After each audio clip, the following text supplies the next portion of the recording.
immediately look at question 1. I'm ignoring the rest of this one, question 1. The first thing I need to do is label my triangle. So what's the 15? What side is the 15? The H. And what side is the X?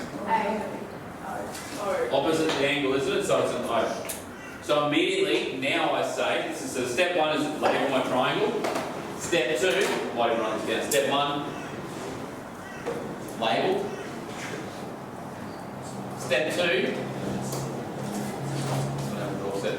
Step 2 is about saying, what do I have and what do I want?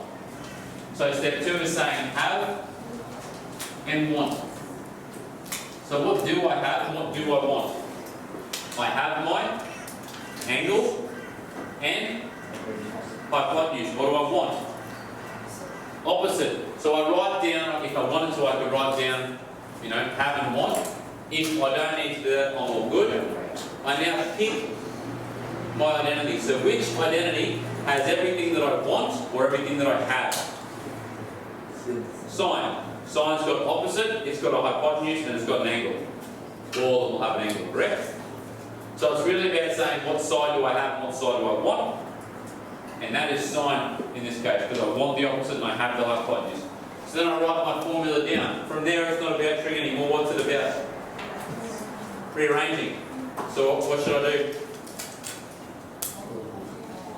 I could straight up multiply by the hypotenuse if I was good enough to do that. That's how I do it. If I'm not as familiar with that, what should I do first before I multiply? Substitute some values in. So I've got sine of 30 equals X over 15. Okay, and now how do I get the x by itself? Times 15. Times by 15, times by 15. The 15's cancel. I'm left with x equals 15 times sine 30. I shove that into my calculator and I get 7.5 centimetres. So let's go through step 1 and 2 for the next example. I'm just going to go through step 1 and 2. Step 3, sorry, was my third step. Pick equation. Step 4. What was my fourth step? Before the cancelling. Yep, so sub. And step 5 was rearrange and cancel. So step 1 and 2 is where I'm going to leave us. Step 1, what's my first step? Label. Label, so what's the 20? It's the H. What's the X?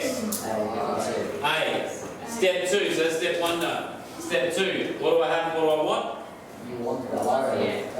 I want the A and I have the H. I might even help you with step 3. Step 3, pick the equation. What equation are we dealing with here? Cos, because we've got cos equals A over H. Step 4 and 5, you should be well and truly all over. Okay? I'll leave you to those and we can get going. Let's go.